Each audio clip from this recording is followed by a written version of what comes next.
अस्सलाम वालेकुम, मैं हूं मोहम्मद हारिस। आप देख रहे हैं मेरा यूट्यूब चैनल GPS न्यू बुकनवाल। तो आज की इस वीडियो में हम क्लास 5 की जनरल साइंस चैप्टर नंबर 8 को डिस्कस करेंगे, जिसका उन्वान है स्ट्रक्चर ऑफ द अर्थ। तो आज की इस वीडियो में हम पार्ट 1 जो कि चैप्टर 8 का होगा, इसके अंदर हम हर टॉपिक, हर पेज को, हर हेडिंग को और हर पैराग्राफ को आसान वजाहत के साथ समझेंगे और सीखेंगे। वीडियो को एंड तक लाजमी देखिएगा। हमेशा की तरह चैप्टर 8 के भी 2 पार्ट्स होंगे। पहले पार्ट के अंदर जो है मैं आपके साथ चैप्टर को जो है एक लेक्चर की शक्ल में पेश करूंगा, जिसके अंदर आप इसको बआसानी आसान वजाहत के साथ समझेंगे। और चैप्टर 8 का जो दूसरा पार्ट होगा वीडियो का, उसके अंदर हम इसकी एक्सरसाइज को सोल्व करेंगे। अगर आप चैनल पर नए हैं तो मेरे चैनल को सब्सक्राइब करके बेल आइकन पर टैप कर लें, ताकि एजुकेशन से रिलेटेड और कोर्स से रिलेटेड जब भी मैं कोई नई वीडियो अपलोड करूं, आप तक बर वक्त और ख़ुद ब खुद पहुंच जाए। तो बिना टाइम ज़ाया किए हम अपनी आज की वीडियो को आगाज़ करते हैं। चैप्टर 8 का उन्वान है structure of the earth. Structure का मतलब होता है साख्त, ऑफ की द अर्थ ज़मीन, यानी कि इस चैप्टर के अंदर हम ज़मीन की साख्त के बारे में पढ़ेंगे। ज़मीन की साख्त का मतलब होता है कि ज़मीन किस तरह से बनी है, ज़मीन के अंदर कौन सी चीज़ें होती हैं और ज़मीन की सतह पर कौन सी चीज़ें होती हैं। ये सारी बातें हम तफसील के साथ पढ़ेंगे। तो बाकायदा तौर पर अपनी वीडियो का आगाज़ करते हैं। फ़र्स्ट पेज की तरफ हम मूव करते हैं। तो हमारे पास फ़र्स्ट पेज के ऊपर कुछ इस तरह से जो है पैराग्राफ स्टार्ट हो रहा है। तो आपने साथ साथ जो है हर जो मैं लफ्ज़ आपके सामने रीड करूं, उसका मैंने मानी ऊपर लिख रखा है। आप भी अपनी बुक के ऊपर साथ साथ ये अल्फाज मानी लिख सकते हैं, ताकि जब आप वीडियो के बाद खुद से इसको रीड करें तो आपको समझने में आसानी हो। तो कुछ इस तरह से इसका आगाज़ है। Chapter 8 structure of the earth. Over earth is the only planet. हमारी ज़मीन सिर्फ़ सैयारा है। ऑफ द सोलर सिस्टम, निज़ाम शमसी का। वेयर, जहाँ conditions are conductive for the existence of the life, जहाँ ज़िंदगी के वजूद के लिए मौजू कंडीशंस यानी कि हालतें मौजूद हैं। तो पिछली 4 क्लास में या जनरल नॉलेज के तौर पर आपको मालूम होगा कि हमारी जो कायनात यानी कि यूनिवर्स है, यहाँ पर बहुत ज़्यादा सोलर सिस्टम्स यानी कि गैलेक्सीज़ मौजूद हैं। तो अभी जो हमारा सोलर सिस्टम है, जिसके अंदर सेंटर में सूरज है और उसके गिर्द 8 या 9 सैयारे घूम रहे हैं, उन 9 सैयारों में से ज़मीन जो है वो एक ऐसा सैयारा है जिसके ऊपर ज़िंदगी के लिए जो दरकार ज़रूरी चीज़ें हैं वो मौजूद हैं, यानी कि मुनासिब दर्जा हरारत, रोशनी, ऑक्सीजन, पौधे, पानी, ये सारी वगैरह वगैरह जो चीज़ें हैं ये ज़मीन के ऊपर मौजूद हैं। जबकि हमारे सोलर सिस्टम के अंदर जो बाकी के सियारे सूरज के गिर्द मूव कर रहे हैं, जैसे मरीख हो गया, जुपिटर हो गया, तो प्लूटो को हम जो है वो एग्ज़िट कर चुके हैं अपने सोलर सिस्टम से। तो कहने का मकसद ये था कि सिर्फ़ ज़मीन के ऊपर ही अभी तक ऐसी चीज़ें मौजूद हैं जिन पर जो है ऐसी कंडीशंस हैं जहाँ जो है निज़ाम शमसी के इस सियारे में ज़िंदगी अपना वजूद रख सकती है। तो अगली लाइन पर मूव करते हैं। द एयर, ये कौन सी कंडीशंस हैं जो ज़िंदगी के लिए ज़रूरी हैं और वो ज़मीन पर मौजूद हैं। फर्स्ट है हमारे पास द एयर यानी कि हवा, वाटर यानी कि पानी, सॉइल यानी कि मट्टी, लाइट यानी कि रोशनी, एंड सुइटेबल टेम्परेचर और मौजू दर्जा हरारत ऑन द अर्थ, ज़मीन पर प्रोवाइड मुहैया करते हैं बेसिक बुनियादी रिक्वायरमेंट ज़रूरियात फॉर द लिविंग एनवायरनमेंट, ज़िंदा रहने का जो माहौल है उसके लिए। तो पहली लाइन में हमने पढ़ा कि सिर्फ़ हमारे जो निज़ाम शमसी है उसमें सिर्फ ज़मीन ही एक ऐसा सैयारा है, ज़मीन ही एक ऐसा सैयारा है जिसके ऊपर ज़िंदगी को वजूद में रखने के लिए, ज़िंदगी को कायम रखने के लिए जो ज़रूरी हालतें होती हैं वो मौजूद हैं। अगली लाइन में हमने पढ़ा कि ये कौन सी कंडीशंस हैं जो ज़िंदगी के लिए ज़रूरत होती हैं। वो होती हैं हवा, पानी, मट्टी, रोशनी और मौजू दर्जा हरारत। तो थर्ड लाइन में हम मूव करते हैं। The growth of all living creatures, तमाम जो जानदार मखलूक़ात हैं उनकी जो ग्रोथ यानी कि बढ़ोतरी है on the earth is possible, ये मुमकिन है ज़मीन पर, ड्यू टू दैम, इन्हीं की वजह से। यानी कि हमारी ज़मीन के ऊपर जितनी भी जानदार मखलूक़ात हैं, चाहे वो इंसान हों, हैवान हों, परिंदे हों, कीड़े मकोड़े हों, माइक्रो ऑर्गेनिज़म्स हों, जितनी भी मखलूक़ात हैं जानदार, उनकी अगर ग्रोथ यानी कि उनकी बढ़ोतरी, उनकी आगे नस्ल बढ़ना, इन सारी चीज़ों के लिए ये जो अभी हमने ऊपर कंडीशंस पढ़ी हैं, हवा, पानी वगैरह, मिट्टी, रोशनी और दर्जा हरारत, ये इनके लिए ज़रूरी होती हैं ताकि ये इनकी बढ़ोतरी हो सके। What is the inner core of the earth, तो ज़मीन के अंदरूनी हिस्सा क्या है। Let us perform an activity to understand it, आए एक एक्टिविटी सरगर्मी परफॉर्म सर अंजाम देते हैं अंडरस्टैंड इट, इसको समझने के लिए। तो एक सरसरी सा उसने बताया कि ज़मीन के ऊपर ऐसी तमाम कंडीशंस मौजूद हैं। हमारे ये वाहिद सैयारा है हमारे निज़ाम शमसी का जिसके ऊपर ये सारी कंडीशंस मौजूद हैं और ज़िंदगी जो है यहाँ पर पाई जाती है। तो इसके बाद डायरेक्ट वो अपने टॉपिक की तरफ आ रहा है जो था स्ट्रक्चर ऑफ द अर्थ। तो उसने हमसे बोला कि क्या आप ज़मीन के अंदर वाले हिस्से को जो है बता सकते हैं कि वो क्या है, क्योंकि ज़मीन के ऊपर जो ऊपर वाला हिस्सा है जहाँ पे हमें ये ग्रीन खुश्की और ब्लू पानी नज़र आता है, इसको तो हम अपने इर्द गिर्द देखते हैं। The diameter of the earth is 12,800 kilometre, तो जो ज़मीन का डायामीटर है यानी कि यहाँ से लेकर यहाँ तक का फासला वो तकरीबन जो है वो 12,800 किलोमीटर है। And distance from the sun is 150 million kilometres, और सूरज से ज़मीन का फासला 150 मिलियन किलोमीटर है। तो जल्दी से हम ज़मीन के अंदर क्या चीज़ होती है इसको समझने के लिए एक सरगर्मी को जो है वो सर अंजाम देते हैं, जिससे हमें पता चल जाएगा कि जो हमारे चैप्टर का नाम था स्ट्रक्चर ऑफ द अर्थ, ज़मीन का स्ट्रक्चर यानी कि ज़मीन की साख्त, ज़मीन कैसे मिलकर बनी है, ज़मीन के अंदर ऐसी कौन सी चीज़ है जिसको हम बाहर से तो नहीं देख सकते लेकिन हमें मालूम होना चाहिए। तो सरगर्मी 8.1 है हमारे पास। Take a hard boiled egg, हमने एक अंडे को उबाल लेना है।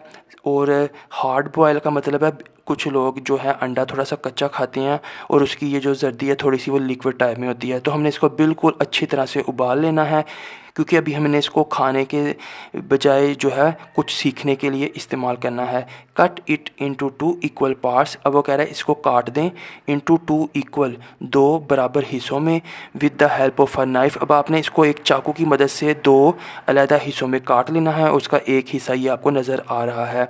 How many layers do you see, अब वो कह रहा है आपको इसके अंदर कौन सी कितनी तहें नज़र आ रही हैं। तो हमें इसके अंदर सबसे पहले अंडे का छिलका नज़र आ रहा है, फिर हमें अंडे की सफ़ेदी नज़र आ रही है, और फिर हमें अंडे की जो योक है वो नज़र आ रही है। तो हम कह सकते हैं 1, 2 और 3 तहें हमें नज़र आ रही हैं। Which is the thinnest layer, वो कह रहा है इन तीनों में से कौन सी जो तय है वो थिनेस्ट सबसे ज़्यादा बारीक या पतली है। And where is it located, और ये जो तय है ये कहाँ पर वाक़या है, सबसे ऊपर, सबसे दरमियान में या सबसे अंदर, ये कहाँ पर वाक़या है। तो आगे वो पहुंचता है कि which part of the egg is the biggest, अब वो कह रहा है कि इस अंडे का कौन सा हिस्सा सबसे ज़्यादा बड़ा है। What is there in the middle of the egg, तो अंडे के मिडल में बिल्कुल जो दरमियान है उस वहाँ पर क्या चीज़ मौजूद है, तो वहाँ पर अंडे की जद्दी मौजूद है। हमारी ज़मीन भी बिल्कुल इसी तरह से ही है जिसको हम आगे समझते हैं। यू हैव ऑब्जर्व्ड, आपने मुशाहिदा किया, डैट देयर आर 3 लेयर्स, कि यहाँ पर 3 तहें हैं। विद इन द एग, अंडे के अंदर। The outer most thin layer is it's rind, तो जो सबसे बैरूनी, आउटर मोस्ट सबसे बैरूनी, थिन बारीक लेयर तय, इज़ इट्स रिंड, वो इसका छिलका है।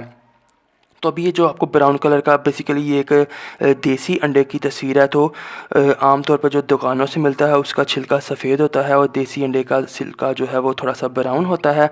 तो वो कह रहा है कि आपने अगर इन तीनों तहों का मुशाहिदा किया है तो सबसे बाहर आपको जो है इसका छिलका नज़र आएगा। There is yolk in the middle of the egg, तो जो अंडे का दरमियान में है वो इसकी योक यानी कि जर्दी है। एंड इन बिटवीन, और अंडे की जर्दी और छिलके के दरमियान, बिटवीन का मतलब दरमियान, द 2 लेयर्स, इन दोनों लेयर्स के दरमियान में, इज़ इट्स वाइट लेयर, इसकी सफ़ेद लेयर है।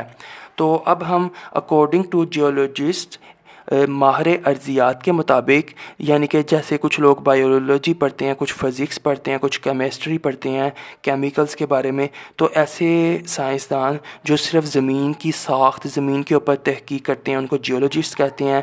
तो माहिर अर्ज़ियात के मुताबिक the parts of an egg, जो अंडे के हिस्से होते हैं, रिजेंबल, वो मुमासिल होते हैं, एक जैसे ही होते हैं, एग्जैक्टली बिल्कुल, the inner structure of the अर्थ, जो कि ज़मीन का इनर अंदरूनी स्ट्रक्चर साख्त होती है, as shown in the figure, जैसा कि ज़मीन में दिखाया गया है। The rind of the egg is like crust. अब वो कह रहा है कि ये जो अंडे का छिलका होता है ये ज़मीन की क्रस्ट की तरह होता है। क्रस्ट कहते हैं ये सबसे जिसके ऊपर हमें अभी पाँव रख कर खड़े हैं, जहाँ पर हमारे मकान, स्कूल, सड़कें, पहाड़ नज़र आते हैं, जो बिल्कुल ज़मीन का ऊपर का हिस्सा है, जिसे ऊपर की तह कहते हैं।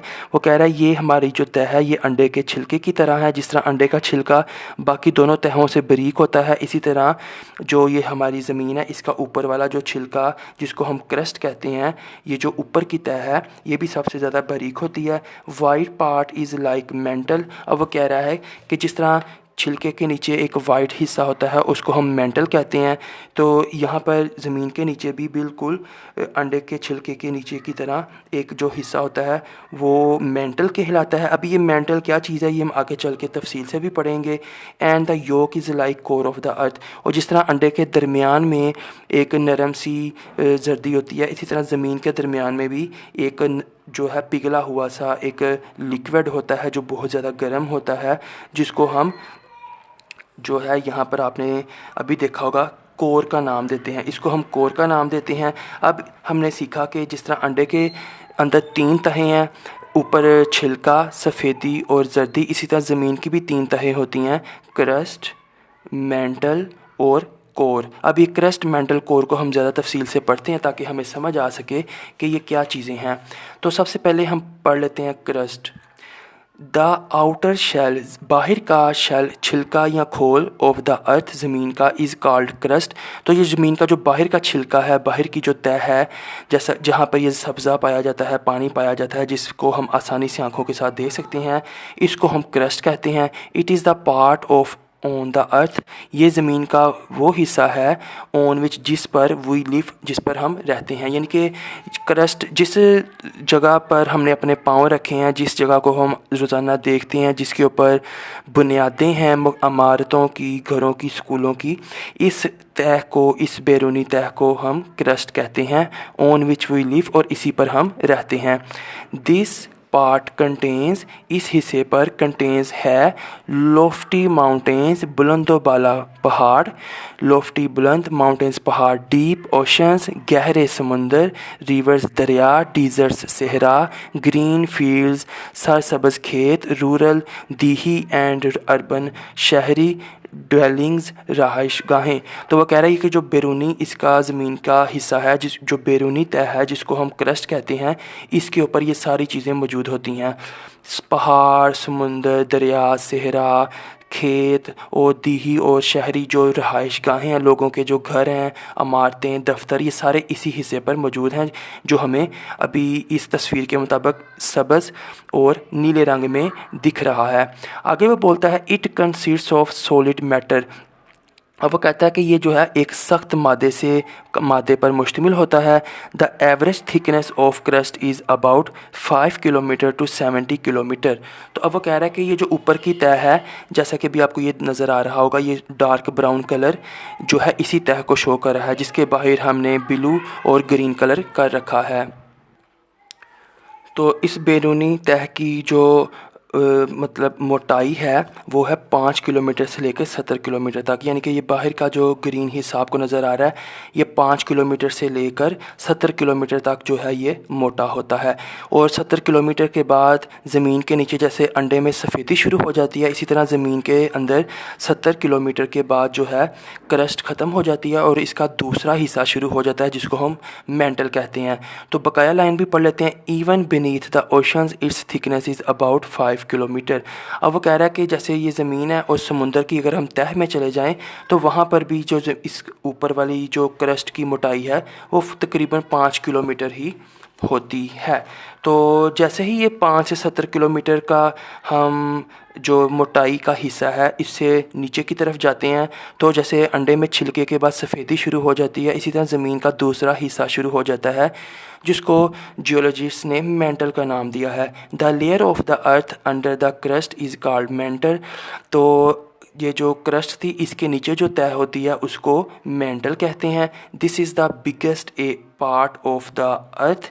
ये ज़मीन का सबसे बड़ा हिस्सा है। जैसे अभी हमने यहाँ पे सीखा था कि अंडे का सबसे बड़ा हिस्सा कौन सा होता है, तो हमने कहा था ये सफ़ेदी वाला। इसी तरह ये जो ज़मीन है इसका सबसे बड़ा हिस्सा ये मेंटल होता है, जो कि क्रस्ट के बाद नीचे शुरू होता है। अभी आपको ये रेड कलर का नज़र आ रहा होगा, ये सारा क्रस्ट है। It's thickness is about 3900 kilometre. तो इसकी जो मोटाई है वो 3900 किलोमीटर होती है अबाउट तकरीबन। यानी कि ये आपको ग्रीन और ये जो डार्क ब्राउन हिस्सा था जो इसकी सतह है उसको ग्रीन और ब्लू से ज़ाहिर किया गया, और ये जो आपको ब्राउन नज़र आ रहा है ये 5 से 70 किलोमीटर। इसके बाद नीचे जो रेड कलर का हिस्सा शुरू होता है इसको हम मेंटल कहते हैं, और इसकी जो मोटाई है वो तकरीबन 3900 किलोमीटर के करीब होती है। This part is extremely hot. ये हिस्सा इंतहाई गर्म एंड हाईली और बहुत ज़्यादा थिक फ्लूइड गाढ़े माया यानी कि पानी जैसा, लेकिन यहाँ पर वो कह रहा है कि पानी भी पतला होता है लाइक हनी।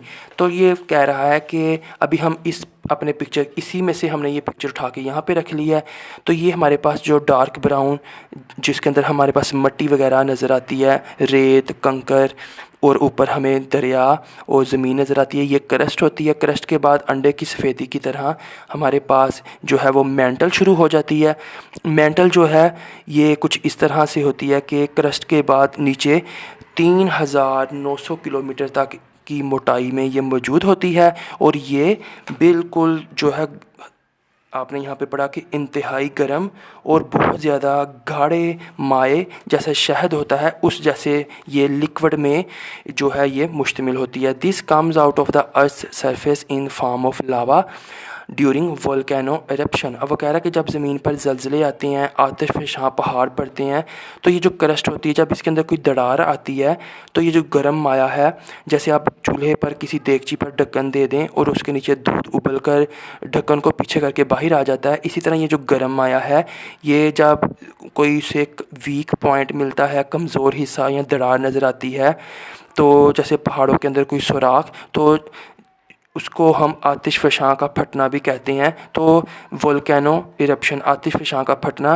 तो उस दरार को ये फाड़ कर ये जो गर्म माया है ये ज़मीन से बाहर आ जाता है, जिसको हम आतिशफ़शां का फटना भी कहते हैं। और जब ये ज़मीन पर आकर बहना शुरू हो जाता है यही लिक्विड, यही गर्म माया, उसको हम लावा कहते हैं। तो this comes out of the earth surface, तो ज़मीन की सरफेस से बाहर आकर बहना शुरू कर देता है। अभी हमने सीखा कि क्रस्ट के नीचे मेंटल होता है।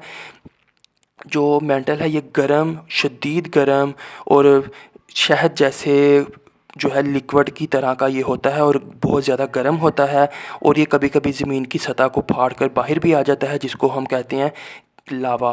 और इस अमल को हम वोल्केनो एरप्शन यानी कि आतिशफ़शां का फटना भी कहते हैं।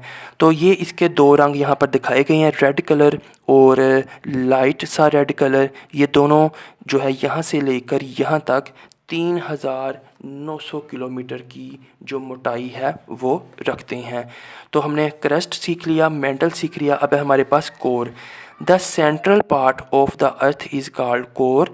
तो अगर हम इस ज़मीन को एक दायरे की शक्ल में देखें तो इसका जो सेंटर होता है, जो इसका मरकज़ होता है, वो कह रहा है मरकज़ी हिस्से को ज़मीन के इज़ कॉल्ड कोर। इस मरकज़ी हिस्से को हम कोर कहते हैं। इसको भी दो रंगों से ज़ाहिर किया गया है, जिस तरह मेंटल को थोड़ा डार्क रेड और थोड़ा लाइट रेड से ज़ाहिर किया गया, इसी तरह कोर को भी दो रंगों से ज़ाहिर किया गया है।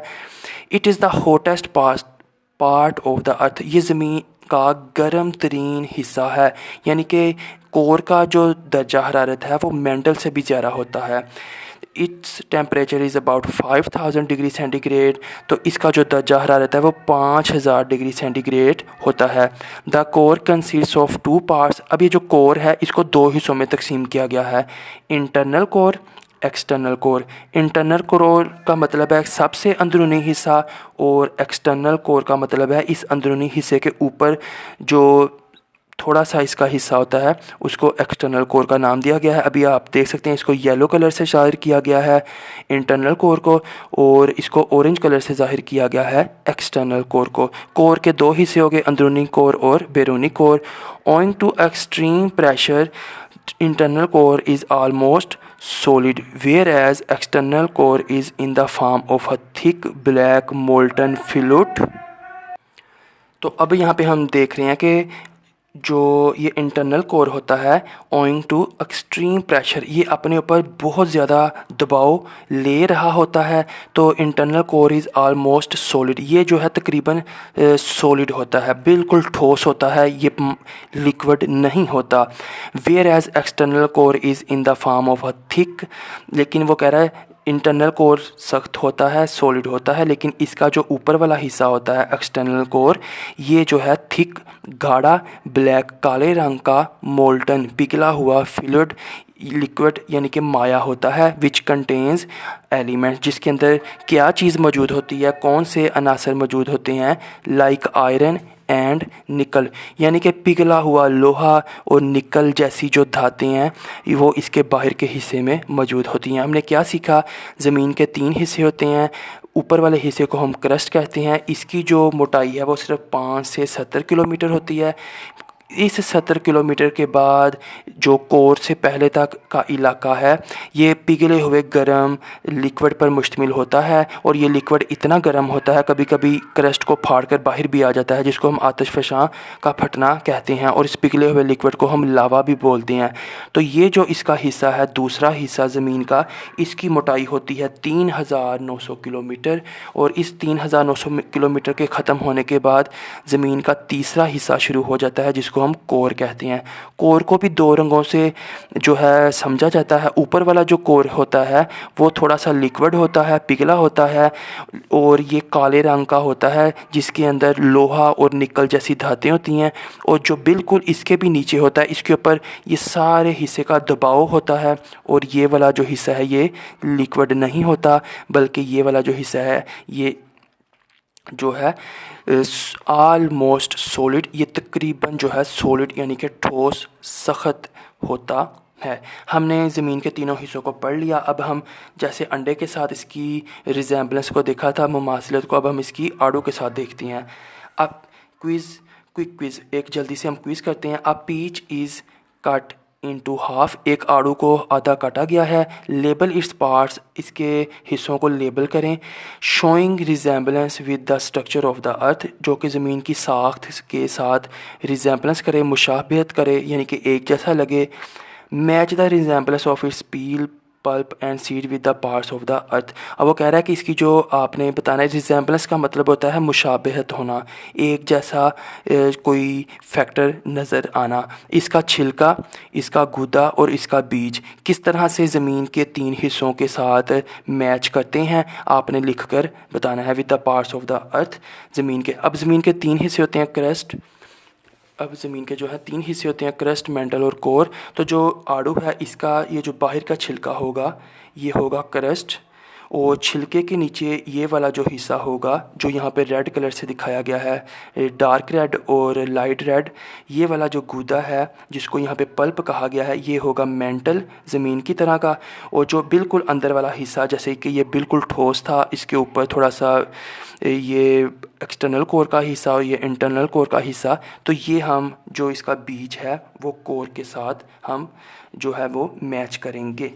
नेक्स्ट हमारे पास है the soil on the earth surface is formed, ज़मीन की सतह पर जो मिट्टी है इज़ फॉर्म्ड बनती है by a very slow process, एक बहुत ही आहिस्ता और सुस्त अमल के ज़रिए से, ऑफ रॉक वेदरिंग, चट्टानों की वेदरिंग यानी कि चट्टानों की तोड़ फोड़, उनका पिस जाना, कुदरती अवामिल जैसे ज़लज़ले आते हैं तो कुदरती जो अवामिल होते हैं, ये जो चट्टानें होती हैं जब वो बारीक बारीक पिस जाती हैं तो इस स्लो प्रोसेस में मिट्टी बनती है। इट टेक्स अबाउट 1000 ईयर्स, तो इसको तकरीबन 1000 साल लगते हैं।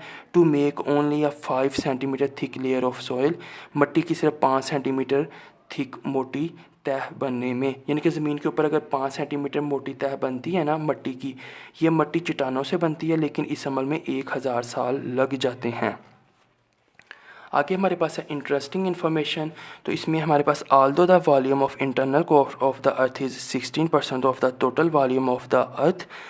वो कह रहा है अगरचे जो ज़मीन का ये जो कोर होता है, इसका जो हुजम है वो पूरी ज़मीन का सिर्फ 16% है। जैसे कि मैं आपसे ये बोलूँ कि ये मेरा जो कैप है, ये जो मेरा पेन है, इसमें कैप का जो वॉल्यूम है वो सिर्फ 16% है। अगर हम इस टोटल पेन को 100% दें तो इसमें 16% हमारे पास कैप है। ये तो इसी तरह ये जो ज़मीन है, इसका ये जो कोर होता है ये सिर्फ 16% होता है टोटल वॉल्यूम ऑफ द अर्थ, पूरी ज़मीन के जो हुजम है उसके मुकाबले में। But its weight is 33% of the total weight of the अर्थ। लेकिन वो कहता है अगर हम इसको पूरी ज़मीन के वज़न के साथ कंपेयर करें तो इसका वज़न 33% बनता है। इससे हमें क्या चीज़ पता चलती है? इट मीन्स, इसका मतलब है that the internal core is made of very heavy material.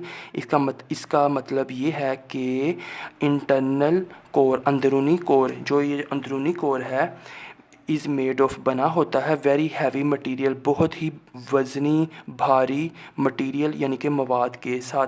उसकी वजह ये है कि हमने यहाँ पे पढ़ा था कि जो इंटरनल कोर है, यानी कि ये जो एक्सटर्नल कोर या इंटरनल कोर, यानी इसको अगर हम मजमूई तौर पर भी देख लें तो इसके अंदर लोहे और निकल जैसी धातें होती हैं इसके ऊपर वाले हिस्से में। तो यही वजह है कि जो कोर है उसका वज़न 33% तक होता है, लेकिन इसका जो साइज़ है, अगर वॉल्यूम की बात की जाए, वो सिर्फ 16% होता है पूरी ज़मीन के मुकाबले में। नेक्स्ट हम ज़मीन की साख्त को जब ख़त्म करते हैं तो हमारे पास नया टॉपिक शुरू होता है, इम्पोर्टेंस ऑफ वाटर, पानी की अहमियत। Water is a precious gift of nature. पानी कुदरत का एक कीमती तोहफ़ा है। We can not think of life. हम ज़िंदगी के बारे में नहीं सोच सकते ऑन अर्थ, ज़मीन पर, विदाउट इट, इसके बगैर। इसके बगैर, किसके बगैर? पानी के बगैर। The 71% of the earth surface is covered. ज़मीन की जो सतह है उसका 71% जो है कवर्ड, ढका हुआ है, बाय वाटर, पानी से। तो ज़मीन का जो 70% हिस्सा है वो पानी के साथ ढका हुआ है। About 2% of the water is frozen. अब ये जो पानी 71% जो पानी है, इसमें से जो 2% पानी है इज़ फ्रोज़न, वो जमा हुआ है।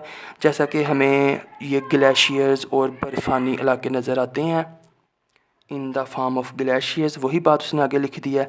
और about 97% is the salted water in the oceans.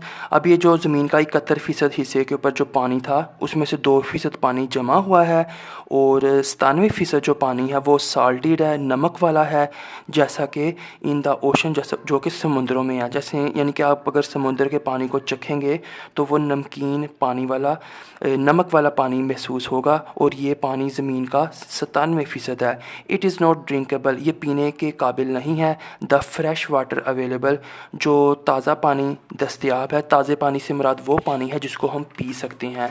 तो वो कितना है?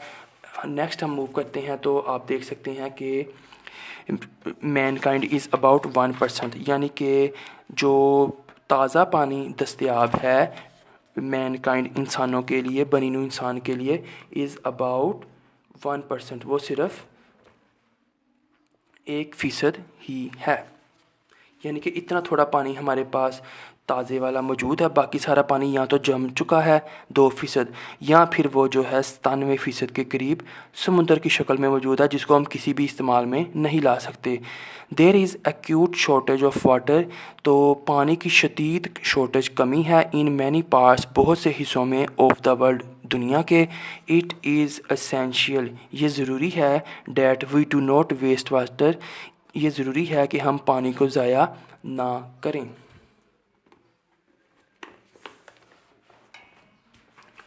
ये ज़रूरी है कि हम पानी को ज़ाया ना करें। तो जल्दी से हम एक्टिविटी 8.2 की तरफ मूव करते हैं। Divide students into 2 groups.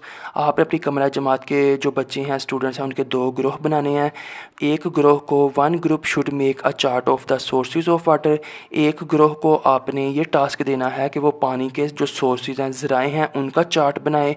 And other group prepares, और दूसरा ग्रुप जो है वो तैयार करे chart about the uses of water, पानी के इस्तेमाल के बारे में। हैंग द चार्ट, ये जो चार्ट बनाएंगे हैंग, इनको आप लटका दें इन द क्लासरूम, कमरा जमात में, एंड डिस्कस देयर कंटेंट्स, और इनके जो कंटेंट्स या मंदरजात हैं उन पर डिस्कशन करें, गुफ्तगू करें। तो पानी की अहमियत के बाद हम जा रहे हैं नेक्स्ट टॉपिक की तरफ, सोर्सेज ऑफ वाटर। जैसा कि अभी हमने ऊपर एक्टिविटी 8.2 में भी देखा कि बच्चों को हम सोर्सेज ऑफ वाटर और यूज़ ऑफ वाटर के बारे में बताएं। तो sources of water, the water on the earth is found, ज़मीन पर पानी इज़ फाउंड मिलता है, ऑल द 3 स्टेट्स, तीनों हालतों में ज़मीन पर पानी जो है वो तीनों हालतों में मिलता है, जैसा कि सॉलिड ठोस यानी कि सख्त, लिक्विड यानी कि पानी जो माया हालत में, एंड गैस और गैस की हालत में। पानी जो है वो ठोस, माया और गैस तीनों हालतों में मौजूद होता है। द सोर्सेज ऑफ, अब द सोर्सेज ऑफ जो ज़राए हैं fresh water, the sources of fresh water जो ताज़ा पानी के ज़राए हैं और वो हैं ग्लेशियर्स, रेन बारिशें, लेक्स झीलें, चश्मे यानी कि स्प्रिंग्स, एंड अंडरग्राउंड वाटर और ज़ेर ज़मीन पानी।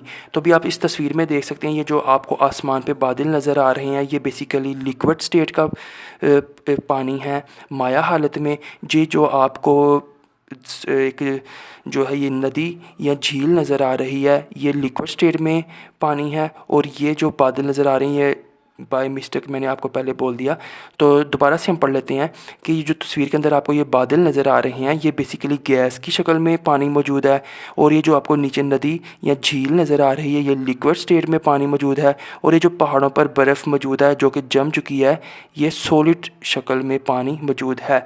तो हमने ये सीखा कि जो ज़मीन के ऊपर पानी है वो तीनों हालतों में मौजूद होता है, यानी कि सॉलिड ये हमारे पास सॉलिड हो गया, लिक्विड यानी कि ये लिक्विड हो गया, और ये गैस यानी कि ये बादल गैस। तो ताज़ा पानी के जो ज़राए हैं वो ग्लेशियर्स, बारिश, जो झीलें हैं, चश्मे हैं, या फिर ज़ेर ज़मीन पानी के ज़खायर हैं, वहाँ से हम फ्रेश वाटर हासिल करते हैं। नेक्स्ट है हमारे पास interesting information, the rain water बारिश का जो पानी है विच इज़ एब्जॉर्ब जो कि जज़ब हो जाता है बाय ग्राउंड जो ज़मीन है, पासिस गुज़रता है थ्रो मैनी लेयर्स बहुत ज़्यादा तहों से ऑफ द अर्थ ज़मीन की, एंड बिकम्स और बन जाता है a part of underground water और ज़मीन के अंदर जो पानी है उसका हिस्सा बन जाता है। इट इज़ फिल्टर्ड ये फ़िल्टर हो जाता है बाय वेरियस लेयर्स मुख्तलिफ़ तहों के ज़रिए से, and becomes clean drinkable water और ये पीने के लायक साफ़ पानी बन जाता है। तो ये जो पानी ज़मीन पर बारिश की शक्ल में गिरता है या किसी भी वजह से, तो ये जब ज़मीन के नीचे जाता है तो ज़मीन के नीचे मुख्तलिफ़ तहें होती हैं, रेत, बजरी, मट्टी, तो उनसे गुज़रते हुए जब ये ज़मीन के नीचे जाके ज़ख़ीरे में जमा होता है तो ये वहाँ तक पहुँचते तक बिल्कुल साफ़ हो जाता है। इसमें के अंदर जो ज़रात या आलूदगी होती है वो उन्हीं तहों में ही रह जाती है अटकर। सोचने की बात है हमारे पास, how do we use underground water, हम जो ज़मीन के नीचे पानी है वो कैसे इस्तेमाल करते हैं। Make a list from your observations, अपने मुशाहिदात की एक लिस्ट बनाएं। तो in your homes, school and the surroundings environment, वो कह रहा है कि आपने अपने इर्द गिर्द देखना है कि हम जो ज़ेर ज़मीन पानी है उसको किस तरह से इस्तेमाल करते हैं। तो हमने अपने इर्द गिर्द ट्यूबवेल और हैंड पम्प्स देखे होंगे जिनकी मदद से हम ज़मीन के अंदर 300 से 400 फुट तक एक लंबा पाइप डालते हैं और ऊपर से पानी को खींच लेते हैं। Quick quiz, what are the sources of water in your school and home, तो आपके स्कूल और घर में पानी के कौन से ज़राए हैं, तो वो तकरीबन ट्यूबवेल ही है, यानी कि हमारे घर या स्कूल के पास किसी जगह पर ट्यूबवेल लगा होता है, उस ट्यूबवेल से हमारे स्कूल या घर तक पानी पहुंचता है जिसको हम अपने टैंकी के अंदर स्टोर करके काबिल इस्तेमाल बनाते हैं। आगे हम पढ़ेंगे वाटर साइकिल, तो पानी का एक साइकिल होता है जिसके अंदर ये पहले लिक्विड बनता है, ठोस बनता है, गैस बनता है। तो ये हम अभी इम्पोर्टेंट टॉपिक है इसको पढ़ते हैं।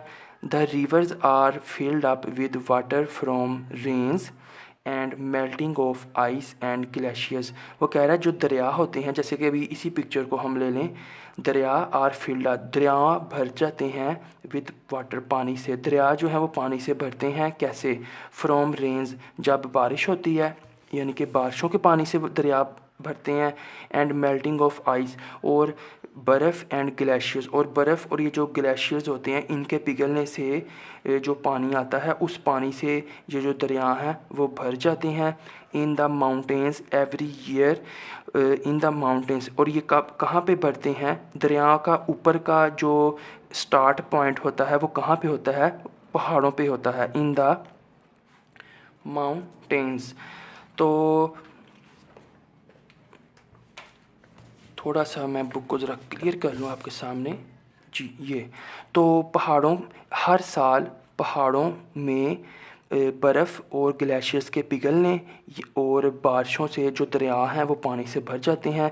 और ये होता है आम तौर पर इन द समर सीज़न, गर्मियों में, क्योंकि गर्मियों में जब बर्फ़ और ग्लेशियर्स पिघलते हैं उनका पानी दरियाओं में, जैसे अभी आपको पीछे पहाड़ नज़र आ रहे हैं, सूरज की रोशनी इस बर्फ़ पर पड़ेगी, ये पिघलने के बाद पानी नीचे दरियाओं में आएगा तो दरिया पानी से भर जाएंगे। इसके साथ साथ बारिशों की वजह से भी ये बारिश का पानी भी इन दरियाओं को पानी से भर देता है। दिस वाटर, ये वाला पानी, फाइनली आखिरकार फॉल्स, गिर जाता है इनटू द ओशंस, समुंदर में। वो कह रहा है कि ये जो पानी है आखिरकार समुंदर में गिर जाता है।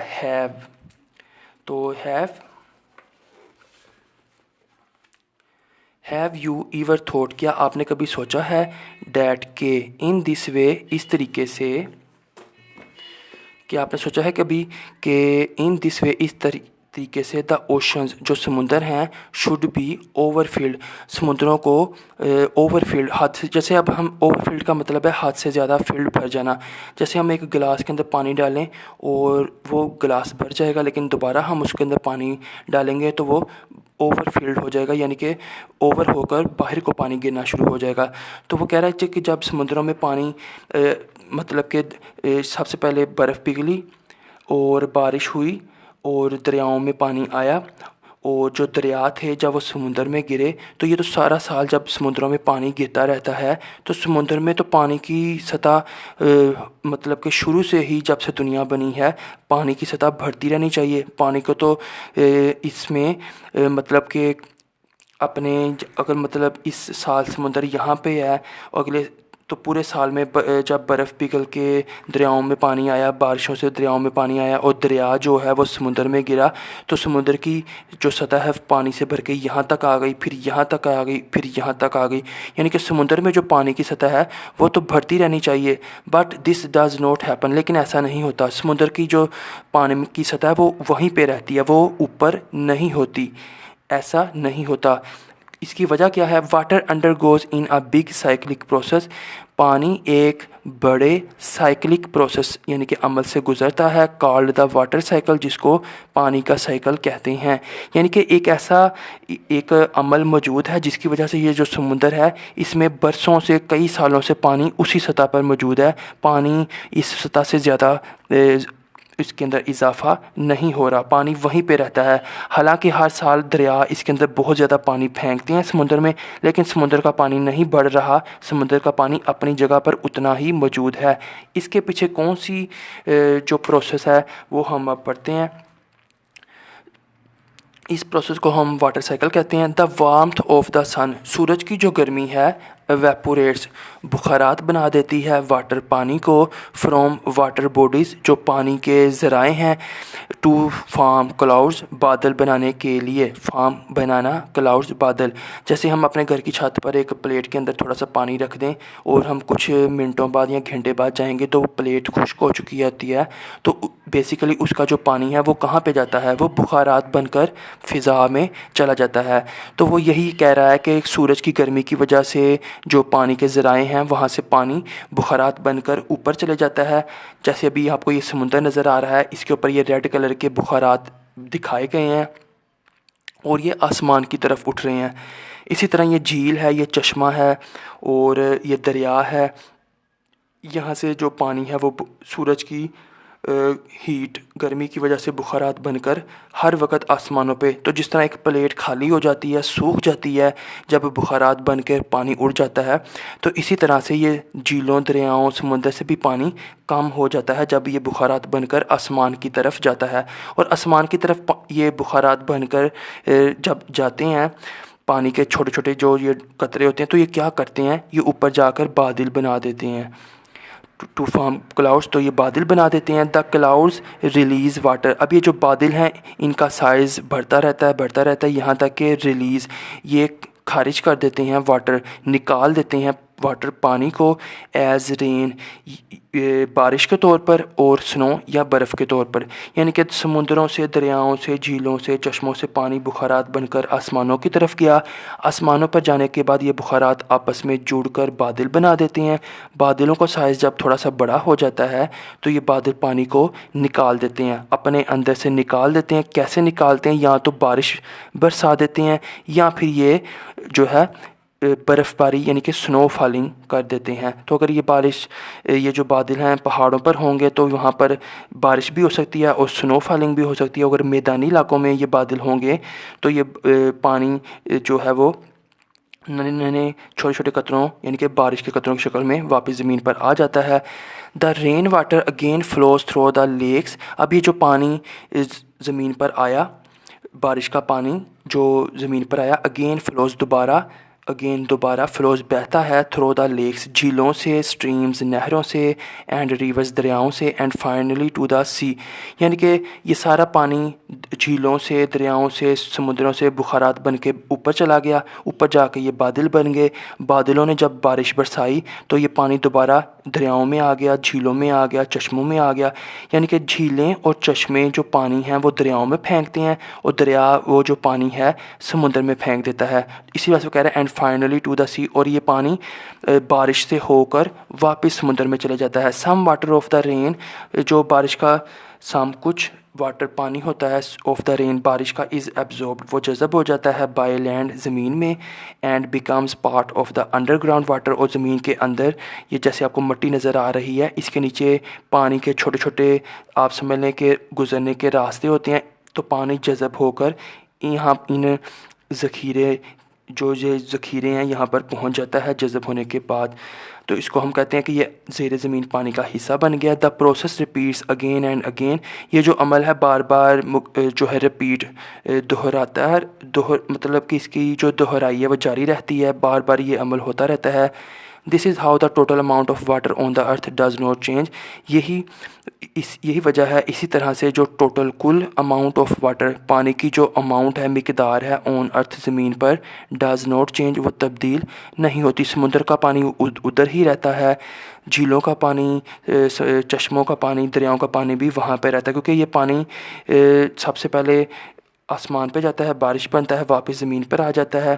तो जब ये दरिया समुद्र में गिरते हैं तो समुद्र का पानी थोड़ा सा बढ़ता है, लेकिन वो बुखारात बनकर जब आसमान की तरफ जाता है तो दोबारा ये कम हो जाता है, और बुखारात की वजह से ये झीलों, समुद्रों, चश्मों का पानी भी कम हो जाता है। लेकिन जब वो बारिश होती है इनका पानी भी बढ़ना शुरू हो जाता है। अब ये जो झीलें, चश्मे या दरिया हैं ये अपनी एक ख़ास हद तक भरते हैं। जब ये ख़ास हद तक भर जाते हैं तो झीलें और चश्मे अब भरने के बाद अज़ाफ़ी पानी दरिया में फेंक देते हैं। दरिया जब एक ख़ास हद तक भर जाते हैं तो ये अपना अज़ाफ़ी पानी कुदरती अमल के ज़रिए से समुद्र में फेंक देते हैं। समुद्र जब एक ख़ास हद तक भर जाता है तो वो भी बुखारात बनकर फ़िज़ा में पानी को छोड़ देता है, और सारा साल ये सर्कल चलता रहता है। इस साइकिल को हम जो है वाटर साइकिल कहते हैं। ये बिग साइकिलिक प्रोसेस है जिसको हम वाटर साइकिल कहते हैं। ये वाटर साइकिल था टॉपिक जिसको हमने अभी अंडरस्टैंड किया। आगे हम मज़ीद चलते हैं। सोइल, मिट्टी क्या चीज़ है? Major part of the earth, ज़मीन का जो मेजर बड़ा हिस्सा है, is made up of rocks, ये चट्टानों से मिलकर बना है। Rocks are often broken down, जो चट्टानें हैं अक्सर ब्रोकन डाउन टूट जाती हैं बाय स्ट्रॉन्ग सनशाइन, सूरज की तेज़ जो धूप होती है, रोशनी होती है, उसकी वजह से ये जो चट्टानें हैं ये टूट जाती हैं। इसके अलावा सवेयर रेंज, जो शदीद ज़ोर के साथ जो बारिश पड़ती है चट्टानों पर, वो भी इनको तोड़ देती है। एंड फास्ट विंड्स, और जो तेज़ हवाएं चलती हैं, blowing over thousands of years, हज़ारों साल यानी कि हज़ारों साल के अरसे में जब सूरज की तेज़ रोशनी चट्टानों पर पड़ती है, और इसके साथ साथ जब तेज़ बारिश चट्टानों पर पड़ती है और तेज़ हवाएं चट्टानों पर पड़ती हैं, तो क्या होता है कि ये जो चट्टानें हैं ब्रोकन डाउन, टूट फूट जाती हैं। और ये सारा अमल थाउजेंड्स ऑफ ईयर्स, हज़ारों साल के अरसे में मुकम्मल होता है। तो this is a very slow process, ये बड़ा स्लो यानी कि सुस्त प्रोसेस अमल है कॉल्ड वेदरिंग, इसको हम वेदरिंग कहते हैं। ये वेदरिंग का लफ्ज़ पीछे भी अभी आया था। तो वेदरिंग एक ऐसा स्लो सुस्त प्रोसेस है जिसके अंदर तेज़ जब हवाएं चलती हैं या फिर शदीद बारिशें होती हैं या जो सूरज की तपश शदीद धूप होती है उसकी वजह से जो चट्टानें हैं वो टूट फूट जाती हैं जिससे बाद में मिट्टी बनती है। लेकिन ये सारा अमल हज़ारों सालों में मुकम्मल होता है। दिस प्रोसेस कन्वर्ट्स रॉक्स, ये जो अमल है कन्वर्ट्स बदल देता है रॉक्स चट्टानों को इनटू स्मॉल पार्टिकल्स, छोटे छोटे ज़रात में, काजिंग द फॉर्मेशन, जो कि वजह बनते हैं, काजिंग वजह बनते हैं फॉर्मेशन बनने की ऑफ सॉइल, मिट्टी के, ऑन द अर्थ सरफेस, ज़मीन की सतह पर।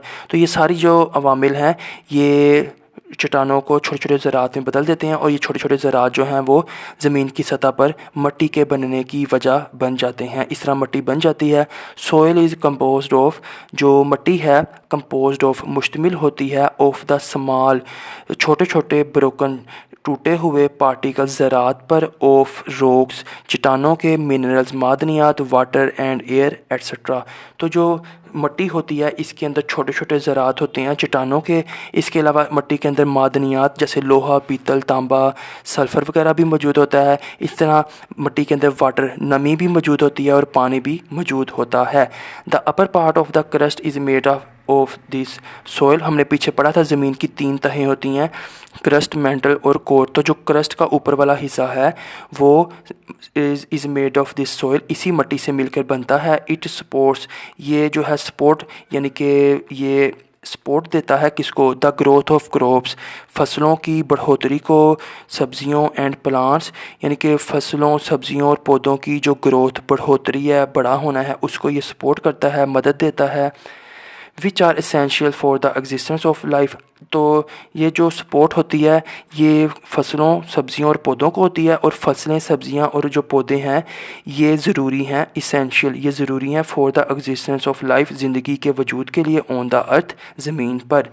Just like air and water, यानी कि पानी और हवा के साथ साथ हमें पौधों, सब्जियों और फसलों की भी ज़रूरत होती है जिसकी वजह से ज़मीन के ऊपर ज़िंदगी मौजूद है। और ये फसलें, सब्जियां और प्लांट्स, पौधे जो हैं ये किस वजह से ज़मीन पर मौजूद हैं, ये मिट्टी ही की वजह से मौजूद हैं। What is in the soil, मिट्टी के अंदर क्या होता है, लेट अस एक्सप्लोर, आएँ मुशाहिदा करते हैं, आएँ दरियाफ़्त करते हैं। अब मिट्टी के अंदर क्या क्या चीज़ होती है उसको हम दरियाफ़्त करते हैं। Activity 8.3, take a sample of soil, आपने मिट्टी का एक नमूना लेना है फ्रॉम योर स्कूल गार्डन, अपने स्कूल के बाग से।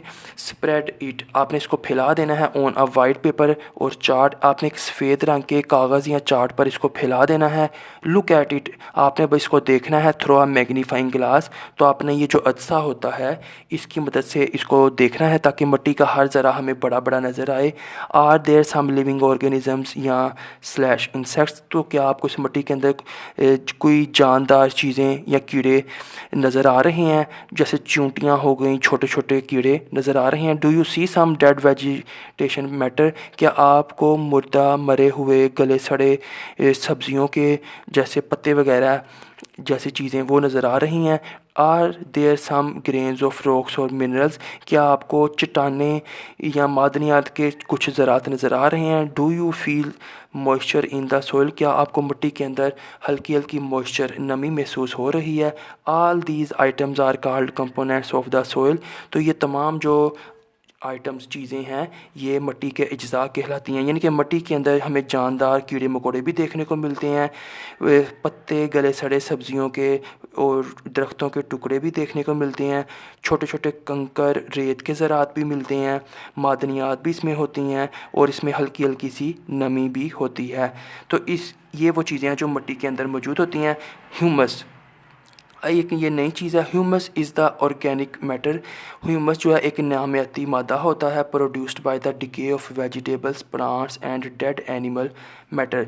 तो सब्जियां, पौधे और मरे हुए जो जानवर हैं उनकी जो जिस्म है, मैटर, उनके जो जिस्म हैं वो जब गल सड़ जाते हैं ज़मीन के अंदर, तो एक जो है नामियाती सा मादा बनता है उसको हम ह्यूमस कहते हैं। It retains moisture in the soil, इसकी वजह से मॉइस्चर जो है वो नमी बरकरार रहती है मिट्टी में। And makes the soil fertile, और जो मिट्टी है वो ज़ख़ीज़ बन जाती है। यानी कि पत्ते, मुर्दा जानवर, सड़े शाखें, फूल, ये सारी चीज़ें जब ज़मीन के अंदर गल सड़ जाती हैं तो एक नामियाती सा मादा सा बनाती हैं जो ह्यूमस कहलाता है। ह्यूमस की वजह से मिट्टी के अंदर नमी भी होती है और ह्यूमस वाली मिट्टी जो है वो ज़रखेज़ भी होती है, फर्टाइल भी होती है। ह्यूमस वाली मिट्टी में पौधे ज़्यादा तेज़ी से नशोनुमा पाते हैं। ह्यूमस के बारे में हम आगे भी पढ़ेंगे अगर ये टॉपिक रिपीट हुआ तो नेक्स्ट हम मिट्टी के अंदर क्या चीज़ मौजूद है इसको एक्टिविटी 8.4 से मज़ीद देखते हैं। Put a sample of soil in a glass बोतल और अ जार, आपने एक गिलास वाले बोतल या जार के अंदर मिट्टी का एक सैम्पल नमूना पुट रख देना है। पोर सम वाटर इन, पोर का मतलब है उंडेलना। अब आपने इसके अंदर थोड़ा सा पानी डाल देना है। Shake well to mix the soil, अब आपने इस जार को ढक्कन दे के अच्छी तरह शेक करना है ताकि ये मिक्स हो जाए मिट्टी एंड वाटर, मिट्टी और पानी आपस में मिक्स हो जाए। And place it on the table, अब आपने इस जार को मेज़ पर रख देना है। ऑब्ज़र्व इट आफ्टर 2 आवर्स, 2 घंटों बाद आपने इसका मुशाहिदा करना है। ऑब्ज़र्व मुशाहिदा, डू यू ऑब्ज़र्व, क्या आपने मुशाहिदा किया डिफरेंट लेयर्स, मिट्टी की मुख्तलिफ तहों का। What is the bottom of the jar, तो जो जार का बॉटम है वो क्या है, यानी कि जब हम इस जार को हिलाएंगे ना तो जो भारी चीज़ें हैं वो नीचे बैठ जाएंगी, जैसे कंकर, बजरी और छोटे छोटे पत्थरों के टुकड़े। उसके बाद जो रेत वगैरह वो उसके ऊपर, और जो बारीक पिसी हुई मिट्टी होगी वो सबसे ऊपर, और जिनका वज़न हल्के पत्ते वगैरह हो गए उन जिनका वज़न सबसे कम है वो सबसे ऊपर बन जाएंगे। तो वो कह रहा है कि आपने मुख्तलिफ तहों को देखा। What is at the bottom of the jar, और तहों के बाद जो बॉटम है, जो पेंदा है जार का नीचे वाला हिस्सा, उसमें क्या है। What do you see above it in the roily water, तो वो कह रहा है आपने इस पानी के ऊपर तैरते हुए अब ऊपर क्या देखा। What is floating on the surface of the water, पानी की सतह के ऊपर क्या चीज़ तैर रही है। यू विल ऑब्ज़र्व, अब इन सारे सवालों का जवाब है you will observe that the lowest most layer consist of gravel, जो आप मुशाहिदा करेंगे कि द लोएस्ट सबसे नीचे तरीन, मोस्ट सबसे निचली तरीन जो लेयर तय है, कंसिस्ट ऑफ वहाँ पर क्या है, ग्रेवल बजरी। देन सैंड, इसके ऊपर सैंड होगी, रेत होगी। Above it is sticky type soil, तो इसके ऊपर जो है चिपचिपी सी मिट्टी होगी, स्टिकी टाइप चिपचिपी सी मिट्टी होगी। सस्पेंडेड इन द वाटर, जो कि एक तरह से सस्पेंड होगी, मोलिक होगी, हरकत नहीं कर रही होगी। And the top surface is a layer of dead vegetation matter, और जहाँ से आपने ये मिट्टी उठाई थी उस मिट्टी के ऊपर जो दरख्तों के पत्ते झड़ के गिरे होंगे, मुर्दा वेजिटेशन, सब्जियों के मवाद जो हैं वो इस के सबसे ऊपर वाली तह पर जो है वो मौजूद होंगे। तो जब हमने मिट्टी का मुशाहिदा किया उसकी तहों का, तो हमें ये चीज़ें नज़र आईं, बजरी, रेत, चिपचिपी सी मिट्टी, और सबसे ऊपर ये जो पत्ते वगैरह हैं वो तैर रहे हैं। तो मिट्टी की तहों के बाद हम पढ़ते हैं करैक्टरिस्टिक्स ऑफ सॉइल। अभी जो मुख्तलिफ़ किस्म की मिट्टी है इसकी हम खसूसियात के बारे में पढ़ेंगे। The top layer of soil contains sufficient amount of humus, जो मिट्टी होती है ज़मीन के ऊपर उसके जो सबसे टॉप ऊपर वाली लेयर है उसके अंदर सफिशेंट काफ़ी ज़्यादा ह्यूमस होता है। ह्यूमस आपने पीछे पढ़ा है कि ये जो मुर्दा जानवर, छोटे छोटे चूहे हो गए, चूज़े हो गए, सब्जियों के छिलके, दरख्तों के पत्ते जो झड़ के नीचे गिरते हैं या अब ये गल सड़ जाते हैं तो एक नामियाती मादा बनता है जिसको हम ह्यूमस कहते हैं। तो वो कह रहा है मिट्टी की जो सबसे ऊपर वाली तह है उसमें ह्यूमस होता है। It is grey in colour, इसका रंग ग्रे होता है। बिलो इट इज़, तो ह्यूमस के नीचे आ लेयर ऑफ सब सॉइल, इसके नीचे एक जो है नीचे वाली तह होती है विच कंटेन्स क्ले, जिसके अंदर क्ले होती है। अब ये क्ले क्या चीज़ है इसको भी हम आगे जाके पढ़ते हैं। तो क्ले के बारे में हम तफसील से पढ़ेंगे, तो ये आपको नज़र आ रहा होगा, इसको हम ये आगे चल के पढ़ेंगे। इट्स कलर इज़ ब्राउन और रेडिश, तो इसका सुर्खी मायल भूरा सा रंग होता है। द लोएस्ट लेयर, सबसे जो निचली तह है, कंसिस्ट ऑफ ग्रेवल, तो जो सबसे निचली तह है वो बजरी और कंकर वगैरह पर मुश्तमिल होती है। The soil of different places, मुख्तलिफ़ जगहों की जो सोयल मिट्टी है में डिफरेंट मुख्तलिफ हो सकती है इन पर्टिकुलर साइज़, जो उसके ज़रात हैं उनके साइज़ में, वेट वज़न में, मॉइस्चर नमी में, कलर रंग में, एंड टेक्सचर और साख्त में। ज़ाहिर सी बात है, अगर आप किसी बाग से मिट्टी को लेकर आएंगे तो उसमें नमी ज़्यादा होगी, उसमें ह्यूमस होगा। अगर आप किसी सहरा से मिट्टी को लेकर आएंगे उसके अंदर खुश्की होगी, उसके अंदर नमी नहीं होगी। बागों के अंदर जो मिट्टी है वो थोड़ी डार्क काले ब्राउन रंग की होगी। अगर आप सहरा से मिट्टी को लेके आएंगे तो उसका जो कलर है वो माल्टा सा होगा। तो ये वज़न भी जो है वो बागों की मिट्टी का ज़्यादा होता है, और सहराई इलाकों की जो मिट्टी है जिसको रेतली भी हम कहते हैं, रेतली ज़मीन या रेत, उसका वज़न कम होता है। तो मुख्तलिफ़ जगहों से जब हम मिट्टी को जमा करते हैं तो उसके अंदर ये जो साइज़, वज़न, नमी, रंग या साख्त हैं ये भी मुख्तलिफ़ होती हैं। अब आगे हम एक सरगर्मी करते हैं। Collect samples of soil from 3 different places, 3 मुख्तलिफ जगहों से आपने मिट्टी के सैंपल कलेक्ट करने हैं। ऑब्ज़र्व, उनका मुशाहिदा करना है। ईच सैंपल, हर नमूने का, on the basis of their properties, उनकी खसूसियात की बुनियाद पर उनके हर नमूने का आपने मुशाहिदा करना है।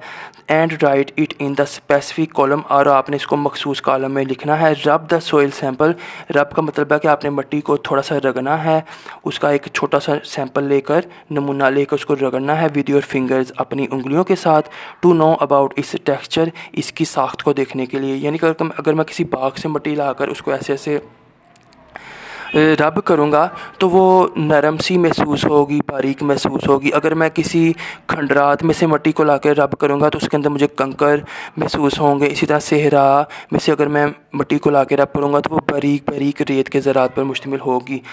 तो अब हमने ये जो 3 सैंपल कलेक्ट करने हैं, पहले के अंदर उसने मतलब कि पहला जो पॉइंट है खसूसियात में, टेक्सचर यानी कि खुरदरी, कोर्स, खुरदरी, स्मूथ, हमवार, सोपी, साबुन जैसी, मतलब कि नरम नरम, स्टिकी, चिपकी, सिल्की, नरम और मुलायम वगैरह वगैरह।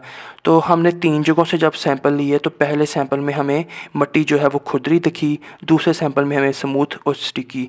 इसी तरह रंग की अगर बात करें, ग्रे, डार्क ग्रे, ब्लूइश नीला ग्रे, रेडिश सुर्खी माइल, ग्रीनिश सब्ज़ी, सब्ज़ रंग का, ब्राउन, भूरा वगैरह वगैरह। तो ये बेसिकली आप 3 जो सैंपल जमा करेंगे, आपको इन प्रॉपर्टीज़ में से जो सी प्रॉपर्टी महसूस हो वो आपने लिख देना। यानी कि पहला जो जगह से हम मिट्टी का नमूना लेके आए थे उसका रंग ब्राउन था, दूसरी जगह से जो लाए थे उसका रंग डार्क ग्रे था, और तीसरा जो लाए थे वो रेडिश था। यानी कि ऐसा नहीं होगा कि आप पर्पल लिख दें या फिर येलो लिख दें। कहने का मकसद ये है इन्हीं रंगों में से वो कोई रंग होगा और वो रंग आपने यहाँ पर लिख देना है। इसी तरह साइज़ ऑफ पार्टिकल्स, तो पहले में लार्जर, स्मॉलर और स्मॉलेस्ट हो गया। ये बेसिकली प्रैक्टिकल है। इसको जब आप खुद 3 सैंपल्स की मदद से परफॉर्म करेंगे तो आपको ये डिफरेंट आंसर देखने को मिलेंगे। तो वज़न की बात करें तो जो मैं पहले जगह से मिट्टी लाया था उसका वज़न कम था, दूसरी जगह से लाया था वो ज़्यादा था, और तीसरी जगह से हैवीएस्ट। नमी की बात करें तो जो है पहली वाली जो मिट्टी थी वो खुश्क थी, वो एक सड़क के पास से धूप वाली जगह से उठाई थी। दूसरी डैम्प का मतलब होता है ज़्यादा नमी वाली, ड्राई का मतलब खुश्क, डैम्प का मतलब नमी वाली। इसी तरह जो तीसरा सैंपल है वह भी डैम्प नमी वाला था। तो जो बाग होते हैं या जो साई वाली जगह पे मिट्टी होती है वो डैम्प होती है। अगर आप किसी सड़क के किनारे से या धूप वाली जगह से मिट्टी को लाएंगे वो ड्राई होगी, खुश्क होगी। The place of the sample, garden, barrel, canal side. तो अब आपने वो बता भी देना है, जो पहली मिट्टी है वो मैंने गार्डन से पकड़ी थी, दूसरी बैरन लैंड से और तीसरी कैनाल साइड से। ये अगर आप बच्चों को फिलअप करवा रहे हैं तो आप कुछ इस तरह से ये फिलअप करवा सकते हैं। अगर आप खुद स्टूडेंट हैं तो आपने अभी इसको अंडरस्टैंड उम्मीद है कर लिया होगा। अब हम मिट्टी की जो टाइप्स ऑफ सॉइल, मिट्टी की इकसाम है उसको देखते हैं। यू हैव एनालाइज्ड, आपने तज्ज़िया किया है, ये तज्ज़िया भी जो आपने किया है, सोयल सैम्पल्स, मिट्टी के नमूनों का, कलेक्टेड फ्राम डिफरेंट प्लेसेस, मुख्तलिफ जो जगह थी उधर से जो आपने मिट्टी के नमूने जमा किए थे। यू हैव फाउंड, आपने ये पता चलाया, डैट या आपको ये पता चला that the soil samples are different from each other, कि हर जगह से, जैसे ये बाग है, ये बंजर ज़मीन है और ये नहर का किनारा है, इन यानी कि यू हैव फाउंडेड, आपको पता चला कि जो मुख्तलिफ जगहों से आप मिट्टी के सैम्पल्स जमा करते हैं वो डिफरेंट होते हैं फ्रॉम ईच अदर, एक दूसरे से वो मुख्तलिफ होते हैं। Basically there are 3 types of soil. तो इन्हीं जो एनालाइज हमने किया है, इसी बुनियाद पर अगर हम देखें तो मट्टी की बेसिकली 3 किस्में हैं। पहली किस्म होती है क्ले, जिसको हम मट्टी कहते हैं। दूसरी किस्म होती है सैंड, जिसको हम रेत कहते हैं। और तीसरी मट्टी की किस्म होती है सिल्ट, जिसको हम गार भी कहते हैं। अब बारी बारी हम इसको पढ़ते हैं कि ये हमारे पास क्ले है, और ये क्ले यानी कि मट्टी की एक पिक्चर आपको नज़र आ रही है। Clay particles are very small in size. तो जो क्ले वाली मिट्टी होती है, क्ले वाली जो सॉइल होती है, बेसिकली ये सॉइल की ही किस्म है। इसको भी मिट्टी कहते हैं, क्ले को भी मिट्टी ही कहते हैं। लेकिन ये जो क्ले एक ख़ास किस्म की जो सॉइल है, इसके अंदर जो पार्टिकल्स हैं, ज़रात हैं, उनका साइज़ स्मॉल, वेरी स्मॉल, बहुत छोटा होता है। The soil is soft. तो ये वाली जो मिट्टी है ये नरम होती है, स्टिकी, चिपचिपी होती है, एंड ब्राउनिश, और ब्राउन भूरे रंग की होती है इन कलर, और ये भूरे रंग की होती है। It can hold more water. अगर आप इसके अंदर पानी डालें तो ये बहुत ज़्यादा पानी अपने अंदर जज़ब कर लेती है। It is very hard. ये बहुत सख्त होती है व्हेन ड्राई। और अगर आप इसमें से पानी को निकाल दें, इसको धूप में खुश्क करें, तो फिर ये बहुत ज़्यादा, इट इज़ वेरी हार्ड, ये बहुत ज़्यादा फिर सख्त भी हो जाती है। व्हेन ड्राई, जब ये खुश्क हो तो ये बहुत ज़्यादा सख्त हो जाती है। इट इज़ डिफ़िकल्ट, ये बहुत मुश्किल है। टू प्लफ, अगर इस मिट्टी के अंदर अगर आप हल चलाना चाहें, जो आप खेतों में हल चलाते हैं, थ्रो इट, तो ये बहुत ज़्यादा मुश्किल होगा। Through it. The wet clay can be moulded into any shape. Wet, तो ये जो मिट्टी है, इसको अगर आप इसको वेट यानी कि गीला कर दें, मोल्डेड, तो फिर इसके अंदर आप चाहे इसको, मोल्ड का मतलब होता है कि इसकी मुख्तलिफ़ शक्लें, यानी कि आप इसका एक बॉल भी बना सकते हैं, इसकी आप एक रोड बना सकते हैं, आप इसकी मदद से ईंटें बना सकते हैं। तो मोल्डेड इनटू एनी शेप, आप इसको किसी भी शेप, किसी भी शक्ल में इसको मोल्ड कर सकते हैं। आप इसकी ईंटें बनाएं, बर्तन बनाएं, हर चीज़ आप इसके बना सकते हैं। The wet clay can be moulded into any shapes, तो ये आपने सीख लिया। इट रिटेन्स इस शेप, तो ये जो अपनी शक्ल है उसको बरकरार रखती है। व्हेन ड्राइड, जब ये सूख जाए, यानी कि जब हमने इससे एक पानी का गिलास बनाया मिट्टी का, तो जब वो सूख जाएगा तो वो गिलास अपनी शक्ल को बरकरार रखेगा। एंड बिकम्स मोर हार्डर, और सूखने के बाद ये मिट्टी, अगर आपने ईंट बनाई है या कोई भी चीज़ बनाई है, तो बिकम्स मोर हार्डर, ये मज़ीद सख्त हो जाती है। तो जब इसके अंदर हम पानी डालकर गिलास, मिट्टी के बर्तन या ईंटें वगैरह बनाते हैं, और जब वो खुश्क हो जाते हैं तो ये मज़ीद सख्त हो जाते हैं। यही वजह है कि यहाँ पे हमें लिखा है इट इज़ यूज्ड, ये इस्तेमाल की जाती है, to make bricks and pottery, ईंटें और मिट्टी के बर्तन बनाने के लिए क्ले जो है ये इस्तेमाल की जाती है। अब सॉइल की पहली किस्म थी क्ले, और सॉइल की दूसरी किस्म है sand. Sand consist of bigger particles of grey colour, तो ये ग्रे रंग के जो बड़े बड़े ज़रात हैं उन पर मुश्तमिल होती है। एंड लाइट इन वेट, लेकिन इसका जो वज़न है लाइट, वो हल्का होता है। तो जो सैंड है यानी कि रेत जो है, ये बड़े बड़े ज़रात पर मुश्तमिल होती है जिनका रंग ग्रे होता है। एंड लाइट इन वेट, लेकिन इसका जो रेत का वज़न है वो हल्का होता है। Water is drained through it rapidly, रेत में रैपिडली, तेज़ी से, पानी इज़ ड्रेन्ड, निकल जाता है, थ्रो इट रैपिड, इससे तेज़ी, यानी कि आप रेत के ऊपर जब पानी डालते हैं तो वो चंद सेकंड्स में ही रेत के अंदर जाकर नीचे पहुंच जाता है, जज़ब हो जाता है। रेत अपने अंदर से पानी को बहुत तेज़ी से गुजार देती है। द सैंड सॉइल, ये जो रेतली जो मिट्टी होती है, फील्स, ये महसूस होती है ग्रिटी, दानेदार, क्योंकि इसके अंदर रेत होती है। एंड कोर्स, और मोटी, खुरदरी। रेत को जब आप अपने हाथों में ऐसे ऐसे रब करेंगे, रगड़ेंगे, तो ये आपको दानेदार महसूस होगी, ग्रिटी एंड कोर्स, और ये आपको खुरदरी भी महसूस होगी। प्लांट्स डू नॉट ग्रो, पौधे नहीं उगते वेल, अच्छे से, इन इट, इसमें, as compare to other soil, दूसरी मिट्टी के कंपेयर, मुकाबले में, मुवाजने में, यानी कि अगर हम दूसरी मिट्टी से मुवाजना करें तो इसके अंदर जो पौधे हैं वो ज़्यादा अच्छे नहीं उगते हैं।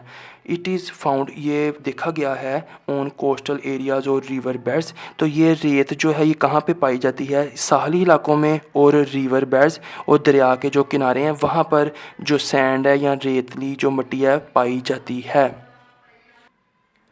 तो सॉइल की 2 किस्में हम पढ़ चुके हैं, मिट्टी यानी कि क्ले, और दूसरी हमने सैंड यानी कि रेत, जो कि ग्रे कलर की होती है, हल्की होती है वज़न में, इसमें से पानी बड़ी तेज़ी से गुजर जाता है, लेकिन इसके अंदर पौधे तेज़ी से नहीं उगते, और ये साहली इलाकों में या दरियाओं के किनारों पर ये वाली जो रेत है, सैंड है, मौजूद होती है। तो सॉइल की क्ले, सैंड के बाद तीसरी किस्म है सिल्ट, जिसको हम गार भी कहते हैं। पिक्चर आपको नज़र आ रही होगी। Silt is a mixture, silt यानी कि जो सोइल की किस्म है, इज़ अ मिक्सचर ये एक अमेज़ा होती है ऑफ सैंड, रेत, क्ले मट्टी एंड ह्यूमस और ह्यूमस। तो गार जो है यानी कि सिल्ट है, ये रेत से, क्ले से और जो ह्यूमस आपने पीछे पढ़ा था कि पौधों और जानवरों के जो जिस्म हैं जब वो मर जाते हैं, पौधों के पत्ते ज़मीन पर जब गिर जाते हैं तो वो गल सड़ जाते हैं, जिससे एक नामियाती मादा बनता है जिसको हम ह्यूमस कहते हैं। तो गार के अंदर ये तीनों चीज़ें मौजूद होती हैं, रेत भी होती है, मिट्टी भी होती है और ह्यूमस भी। ये आप देख सकते हैं क्ले, सैंड, ये दोनों चीज़ें और साथ में ह्यूमस भी, ये सारी तीनों चीज़ें मिलकर सिल्ट को बनाती हैं। तो इट इज़ वेरी यूज़फुल, ये बहुत ज़्यादा मुफीद है फॉर गार्डनिंग, बागबानी के लिए, ग्रोथ ऑफ प्लांट्स, पौधों की बढ़ोतरी के लिए, एंड क्रॉप्स और फसलों के लिए। तो ये जो गार यानी कि सिल्ट जो सोइल की किस्म है, ये बागों के अंदर और पौधों की नशोनुमा में और फसलों की यानी कि पौधों और फसलों की नशोनुमा में और बागों के अंदर इसका जो अगर इस्तेमाल करें तो वेरी यूज़फुल, ये बहुत मुफीद होती है। द टेक्सचर इज़ स्मूथ, बिल्कुल जैसे आप आटा गूंथते हैं तो, एंड सिल्की, एक स्मूथ, इसके अंदर कोई कंकर आपको महसूस नहीं होगा, सिल्की नरम और मुलायम होगी जैसे आप आटे को गूंथते हैं घर में। The texture is smooth and silkie. तो अगर आप इस गार को, जिसकी ये पिक्चर, अगर आप उसको हाथ में रगड़ेंगे तो ये बिल्कुल मुलायम और नरम महसूस होगी। It can hold more water, ये अपने अंदर पानी को होल्ड, जज़ब यानी कि रख सकती है, दैन सैंडी सॉइल, रेत से ज़्यादा इसके अंदर पानी चले जाता है, यानी कि रेत के अंदर भी पानी महफूज होता है लेकिन जज़ब होता है और बड़ी तेज़ी से जज़ब होता है, लेकिन जो सिल्ट है it can hold more water than sandy soil, ये रेत से भी ज़्यादा अपने अंदर पानी को होल्ड रख सकती है। द मॉइस्चर, इसके अंदर जो नमी होती है प्रेजेंट इन दिस सॉइल, इस जो सॉइल, इस मिट्टी के अंदर जो मॉइस्चर मौजूद होता है, प्रोवाइड्स वाटर, वो पानी देता है, provides water and minerals to plants. तो सिल्ट के अंदर मौजूद नमी पौधों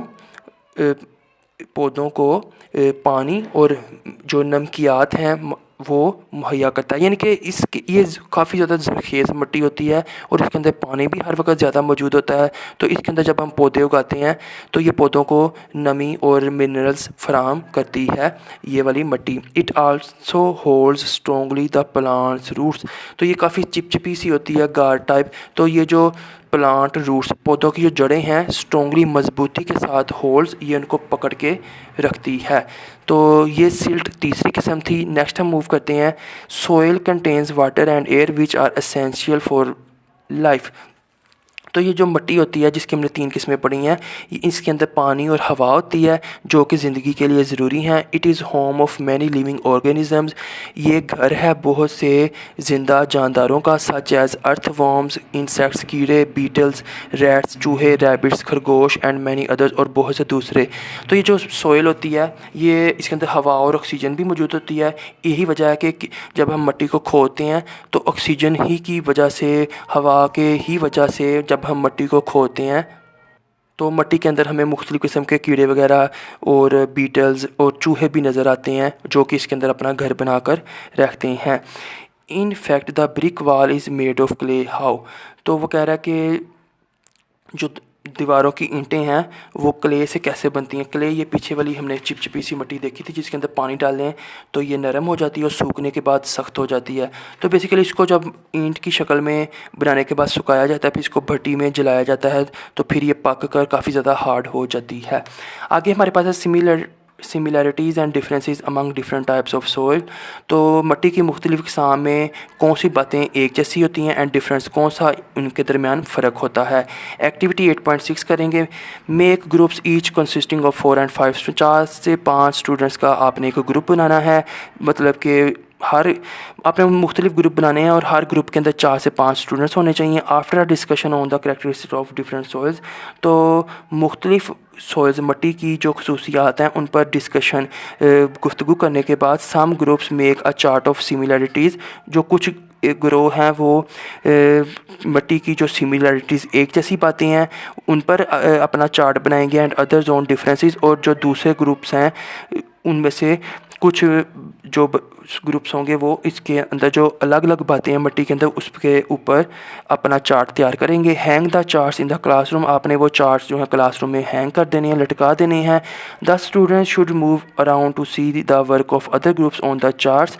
तो ये जो स्टूडेंट्स होंगे उनको आपने यह भी गाइड करना है कि जब दूसरे ग्रुप्स के बच्चे अपने चार्ट तैयार कर रहे हैं तो वो मूव अराउंड इर्द गिर्द उन पर भी नज़र डाल सकते हैं कि वो किस तरह की, मिसाल के तौर पर अगर अगर दो ग्रुप्स ने कुछ बातों को अपने चार्ट के ऊपर ड्राइंग की शक्ल में बना दिया है या लिख दिया है, तो जो दूसरा ग्रुप है वो उसको ना लिखे, उससे अलग कोई नई चीज़ लिखे। आगे हमारे पास do you know the bacteria and other micro organisms ऐसे जानदारों को कहते हैं जो सिर्फ हमें माइक्रोस्कोप से नज़र आते हैं, आँख से नज़र नहीं आते, तो बैक्टीरिया भी उन्हीं में शामिल है।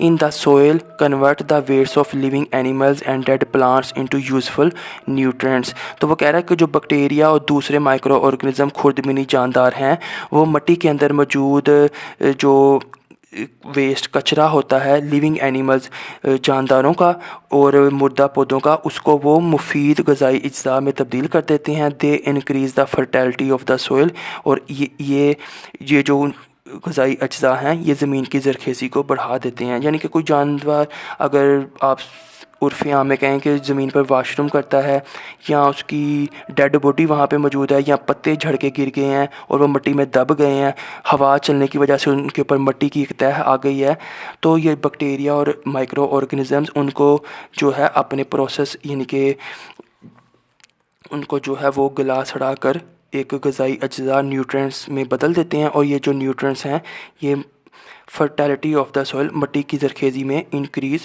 इजाफ़ा करते हैं, मिट्टी की ज़रख़ेज़ी को इनक्रीज़ कर देते हैं, बढ़ा देते हैं।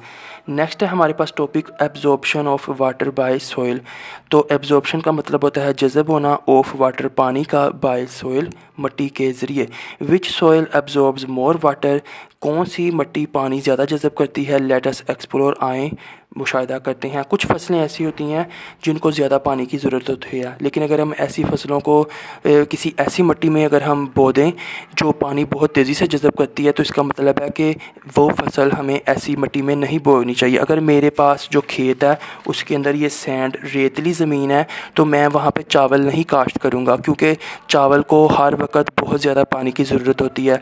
लेकिन इसके अंदर जब भी मैं पानी डालूँगा वो फ़ौरन जज़ब होकर और चावल के पौधे की जो जड़ें हैं उनसे भी नीचे चला जाएगा। इसका मतलब है चावल की फसल मेरी इस ज़मीन में जो कि सैंड वाली है उसमें काश्त नहीं होगी। लेकिन ये सारी बातें उस वक्त पता चलेंगी जब हम इस सरगर्मी के ज़रिए ये जानेंगे कि मिट्टी जो है वो किस तरह से पानी को जज़ब करती है।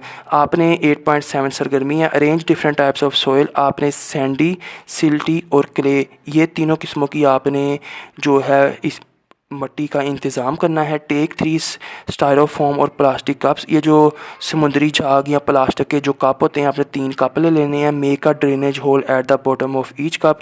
ड्रेनेज का मतलब है कि आपने हर कप के नीचे पानी, अज़ाफ़ी पानी के निकलने के लिए एक सुराख बनाना है, बॉटम बिल्कुल नीचे of each cup, her cup के। यानी कि ये आपको नज़र आ रहे होंगे 3 कप, हर कप के नीचे आपने छोटे छोटे सुराख कर देने हैं ताकि पानी निकल सके। Fill the 3 cups with each sample of soil. आपने तीनों मिट्टी के जो नमूने हैं जो कि आपने पढ़ा है Sandy, silty and clay, Sandy, silty and clay, तीनों मिट्टी के नमूनों को इन कपों के अंदर डाल देना है। Place each cup in a bigger beaker in order to collect the water as it drips through the soil. अब आपने इन तीनों जो मिट्टी वाले कप हैं इनको आपने एक बड़े बीकर के अंदर रख देना है, और इसका मकसद ये है कि जब हम इसके ऊपर पानी डालेंगे और वो पानी नीचे से लीक होगा, लीक होने के बाद वो इस बीकर के अंदर जमा होना शुरू हो जाएगा। At the same measured quantity of water in each cup. अब आपने एक ऐसा कप लेना है जिसका साइज़ सेम हो और उसी कप को भरकर आपने इसमें और इसमें बारी बारी पानी डाल देना है, यानी कि मेजर्ड क्वांटिटी, पैमाइश की हुई मिकदार में। Allow all samples to remain undisturbed for about 10 minutes. तकरीबन 10 मिनट तक अनडिस्टर्ब, आपने इनको डिस्टर्ब नहीं करना, रिमेन ऐसे ही रहने देना है। अलाउ, इजाज़त देना, ऑल सैंपल्स, तमाम, यानी कि किसी भी आपने कप को थोड़ी सी भी हरकत नहीं देनी 10 मिनट तक। Measure the quantity of water, अब आपने हर बीकर के अंदर ये जो कप के नीचे सुराख से पानी निकल के जमा होगा उसकी पैमाइश करनी है। क्वांटिटी ऑफ वाटर, पानी की मिकदार की, that dripped from each cup, जो कि हर कप में से ड्रिप यानी कि निकला है। यूजिंग अ ग्रेजुएटेड सिलेंडर, आपने एक पैमाइश वाले सिलेंडर के अंदर डालकर, जिसके ऊपर ये बेसिकली एक ऐसा आला होता है, जैसे मैं आपको इधर अगर रफ सा ड्रा करके दिखाऊं, ये एक ऐसा सिलेंडर होता है जिसके ऊपर इस तरह से मेजरिंग पॉइंट्स लिखे होते हैं कि इस यहाँ तक ये 5 मिलीलीटर है, 10 मिलीलीटर है, 100 मिलीलीटर है, वगैरह वगैरह। ये इस तरह का एक ये बर्तन समझ लें, तो इसको हम ग्रेजुएटेड सिलेंडर बोलते हैं। Record your observation in the following table by कॉपिंग it in your notebook. अब आपके हर बीकर को आपने इसके अंदर उंडेला और आपने देखना है कि ये जो सिलेंडर है, ये जो बर्तन है, ये कहाँ तक भरा। तो क्वांटिटी ऑफ वाटर एडिड, तो सैंडी सॉइल, सिल्टी सॉइल और क्ले सॉइल, तीनों के अंदर हमने एक ही मतलब कि साइज़ के कप से पानी डाला था और वो है 100 मिलीलीटर। तीनों के अंदर हमने 100 मिलीलीटर पानी डाल दिया। Quantity of water that dripped through, अब जो सैंडी सॉइल थी उसके अंदर से पानी जब हमने ऊपर डाला तो उसने नीचे सुराख से जो पानी बीकर के अंदर खारिज किया वो 80 मिलीलीटर। जो सिल्टी सॉइल है उसने 50 मिलीलीटर और जो क्ले है उसने 20 मिलीलीटर पानी खारिज किया। इसका मतलब ये है कि जो क्ले है ये पानी को अपने अंदर ही रखती है, खारिज नहीं करती। सिल्टी सॉइल जो है वो आधा पानी रखती है, आधा खारिज कर देती है। और जो रेतली ज़मीन होती है वो तकरीबन 80 मिलीलीटर उसने पानी सारा ज़ाया कर दिया और वो बीकर में भर गया और 20 मिलीलीटर पानी ही उसके अंदर जज़ब हुआ। Quantity of water that is absorbed, तो कितना पानी जज़ब किया। रेतली जो ज़मीन है, रेतली जो मिट्टी है उसने सिर्फ 20 मिलीलीटर पानी को जज़ब किया। सिल्टी जो चिकनी मिट्टी या जिसको हम गार भी बोलते हैं, जो आपने अभी ये यहाँ पे पढ़ा था, गार ने अपने अंदर सिर्फ 50 मिलीलीटर पानी को रखा और 50 को जज़ब किया। और जो क्ले थी उसने अपने अंदर जो है 80 मिलीलीटर पानी को अपने अंदर ही रखा और सिर्फ 20 मिलीलीटर पानी को ड्रिप कर दिया इस बीकर के अंदर, नीचे जो हमने सुराख किया था। व्हाट डिड यू ऑब्जर्व, आपने क्या सीखा। You will see that water drained rapidly, आप ये देखेंगे कि पानी तेज़ी से rapidly through sandy soil drained, निकल जाना। तो जो सैंडी सॉइल थी, रेत वाली ज़मीन थी, उसके अंदर से पानी तेज़ी से निकल गया। The drainage of water through silty soil, और जो सिल्टी सॉइल थी is less than the sandy soil, जो सिल्टी सॉइल थी उसके अंदर से कम पानी निकला। Whereas more water absorb by the clay, और जो क्ले थी उसने सबसे ज़्यादा पानी अपने अंदर ही जज़ब करके रखा। तो हमने इस तजर्बे के साथ क्या चीज़ अखज़ की, आप इसको वीडियो को रोक कर ये सारी पैमाइशें देख सकती हैं। हमने ये चीज़ अखज़ की, क्ले इज़ यूज़फुल, तो जो चिकनी मिट्टी होती है बेसिकली ये हमने 3 टाइप्स पढ़ी थी, गार, रेत और क्ले। तो ये जो क्ले होती है, क्ले इज़ यूज़फुल, क्ले सबसे ज़्यादा मुफीद है टू मेक पोटरी। अगर आपने पोटरी मिट्टी के बर्तन बनाने हैं तो जो चिकनी मिट्टी है वो सबसे ज़्यादा मुफीद है। सैंड फॉर ग्लास, अगर आपने शीशे के बर्तन बनाने हैं तो आप सैंड, रेत इस्तेमाल करें। And silt is good for cultivation, अगर आपने फसलें काश्त करनी है, चावल गंदम पौधे उगाने हैं तो फिर आप गार को यानी कि सिल्ट को इस्तेमाल करें। तो ये थी आज की वीडियो जिसके अंदर हमने चैप्टर 8 के, जिसका उन्वान था स्ट्रक्चर ऑफ द अर्थ, तमाम टॉपिक्स को डिटेल के साथ सीखा और समझा। इसके दूसरे पार्ट में मैं आपके साथ इसकी एक्सरसाइज को सोल्व करूंगा। तो वीडियो काफ़ी ज़्यादा लंबी हो गई, वीडियो आपको लिए यूज़फुल साबित हुई हो, आपके लिए हेल्पफुल हो, अगर आपने इसके अंदर से कुछ सीखा है यूज़फुल, तो आप एक सपोर्ट के लिए चैनल को सब्सक्राइब कर लें, बेल आइकन पर टैप कर लें, ताकि जब भी मैं इसका दूसरा पार्ट और कमिंग जो चैप्टर्स या कमिंग जो दूसरे सब्जेक्ट्स हैं उनकी वीडियोस अपलोड करूं तो वो आप तक बर वक्त और टाइमली पहुंच जाएँ। मिलेंगे अगली किसी वीडियो में। मैं हूं मोहम्मद हारिस, अब तक के लिए अल्लाह हाफिज़। चैनल को सब्सक्राइब करना ना भूलिएगा।